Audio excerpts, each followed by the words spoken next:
Jelang 100 hari masa kerja Kabinet Merah Putih, Presiden Prabowo Subianto menyampaikan keyakinannya bahwa Indonesia mampu mencapai target pertumbuhan ekonomi 8%.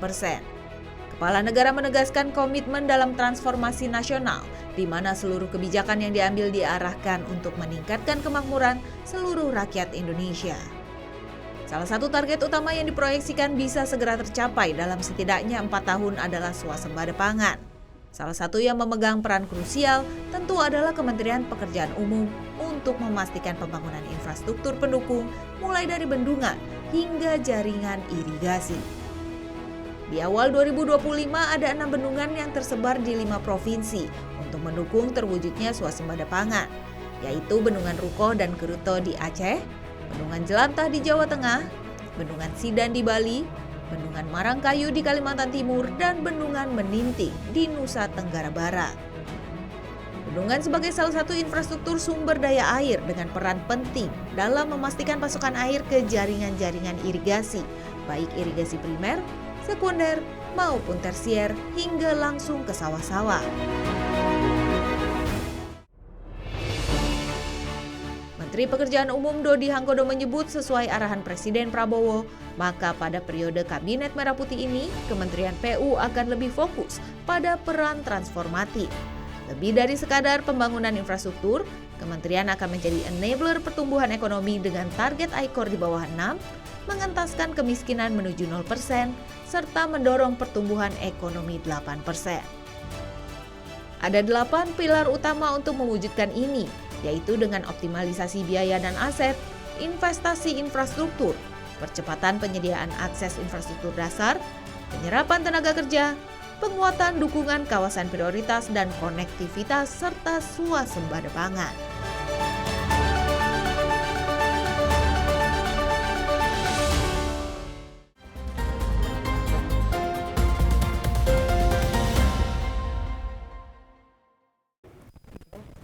Baik, ada cerita nggak Pak yang bisa dibagi kepada pemirsa terkait dengan proses kerja keras PU untuk membuat bendungan ini? Nah, terima kasih Mbak. Bendungan Jati Gede ini mengokupai buat 5.000-an hektar lah ya. Total semua 5.000 hektar. Dari 5.000 hektar yang kita airi di hari ini, yang kita genang itu sekitar 3.900-an hektar. Mungkin terdiri dari 5-6 desa ya. 5-6 desa di masa lampau ya. Bendungan ini sendiri diinisiasi oleh Presiden Soekarno. Tapi kemudian prosesnya agak sedikit lamban karena kesulitan pembebasan lahan. Proses pembebasan lahan itu mungkin baru berakhir sekitar hampir nearly 2007-an lah. Di mana pada saat itu kita mulai start konstruksi awal tuh sekitar April 2007. Selesainya sebetulnya 2015. 2015 itu adalah penggenangan pertama kali. Jadi pertama kali air netes itu 2015, tapi diresmikan oleh Pak Jokowi 2017. Baik. Full seperti hari ini 2020. Ini fungsi utamanya sebetulnya paling satu adalah produksi banjir. Mereduksi banjir ya, paling Pak utama, paling utama sih produksi banjir. Produksi banjir di area Majalengka, Indramayu, Cirebon dan sekitarnya lah, sampai dengan Garut dan sekitarnya. Baik. Kalau Mbak kurang percaya bisa dicek tuh di area Indramayu. Sekarang kan ya banjir tetap ada kan, karena kan banjir ini kan terkait juga sama sampah kan. Betul. Makanya saya itu selalu mengencourage semua Pemda, tolonglah dibikin woro-woro terus menerus gitu kepada masyarakatnya supaya jangan buang sampah sembarangan, supaya buang sampah itu dipilah-pilah lah, mulai mana plastik, mana kaca, mana ini segala macam, sehingga kemudian proses berikutnya lebih mudah. Kesadaran warga ya Pak ditingkatkan. Memang ini agak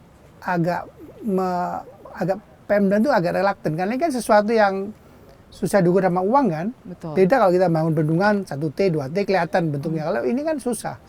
Ya sama kayak guru lah ngajar gitu, gaji kecil kan, makanya guru disebut pahlawan tambah tanda jasa gitu-gitu Mbak. Baik, nah selain tadi Bapak bilang fungsi utamanya mereduksi banjir, bagaimana dengan fungsi irigasi? Oh iya, fungsi irigasi tidak bisa dilepaskan dari bendungan ini, karena bendungan ini kan dibangun memang di dekat saluran daerah irigasi yang sudah lama.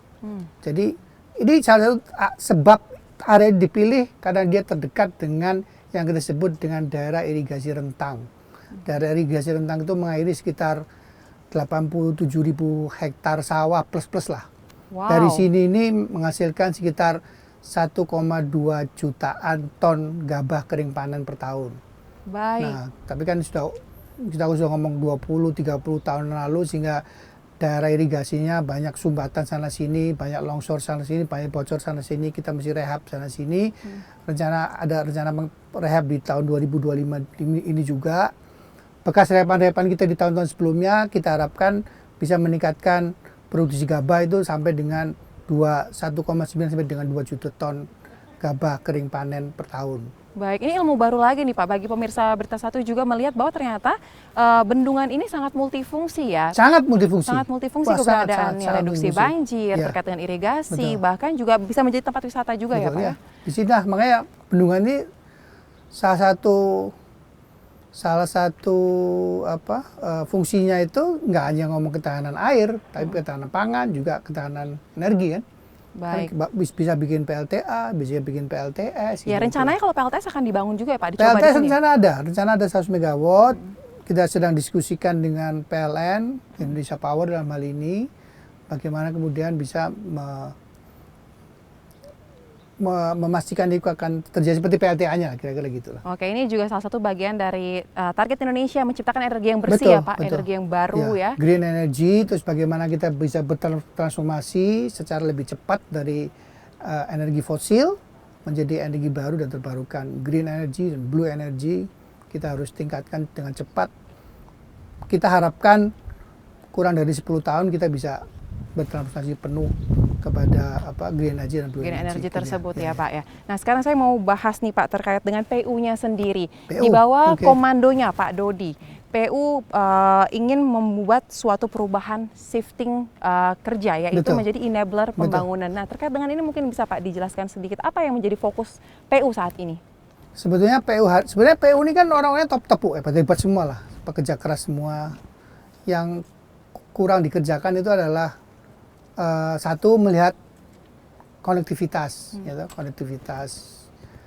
apa yang dikerjakan si A itu kadang-kadang nggak nyambung sama yang dikerjakan si B. Jadi itu suatu hal yang kita mesti kerjakan. Terus apa sih efek positifnya ke masyarakat sekitar gitu ya? Tidak hanya ngomong ke depan ekonomi naik 8%, tapi hari ini nih kalau lu bangun jalan misalnya warung samping itu kira-kira Dampak apa yang dirasakan? itu sesuatu hal yang saya sekarang lagi encourage teman-teman untuk juga mulai ngeliat tuh. Karena itu kan sesuatu hal yang cepat dan kemudian kita bisa langsung tahu, oh ini kurang begini, kurang begitu kan dari situ.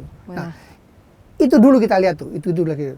Karena kalau saya mencoba menerjemahkan apa yang Pak Prabowo di mana-mana sering bicarakan, ICOR turunin, kemiskinan turunin, ekonomi harus naik sekian persen. Nah, itu kemudian kami canangkan bersama-sama dengan para Dirjen, Sekjen, dan Irjen, dan Ibu Wakil Menteri, kita canangkanlah PU 608. PU 608 itu basically bagaimana PU itu bisa membantu Pak Presiden menurunkan ICOR turun dari 6. Ya, betul. Salah satu cara adalah yang kita sedang upayakan, kita tingkatkan kemudian dari tahun-tahun kemarin adalah penggunaan APBN di proyek-proyek ini kita minimalisirkan. Tapi tingkatkan kolaborasi. Ya, benar. Kita tingkatkan kolaborasi dengan swasta, kita tingkatkan kolaborasi dengan stakeholder di luar. Di luar ini kan banyak uang beredar nih. Betul, Tinggal kita bicara dengan mereka. Saya sih yakin kalau kita bisa yakinkan mereka kebocoran itu 0%, saya yakin mereka akan berdatangan. Yang jadi masalah kan selama ini adalah terasumsi kebocoran itu tinggi, sehingga udah orang-orang akhirnya males kan berinvestasi di Indonesia kan begitu. Begitu sebenarnya ICOR kita kan tinggi banget. Betul. Nah, target saya sebetulnya ICOR itu paling enggak bisa di bawah 6 lah, 5,9, 5,8. Mudah-mudahan bisa kurang lagi.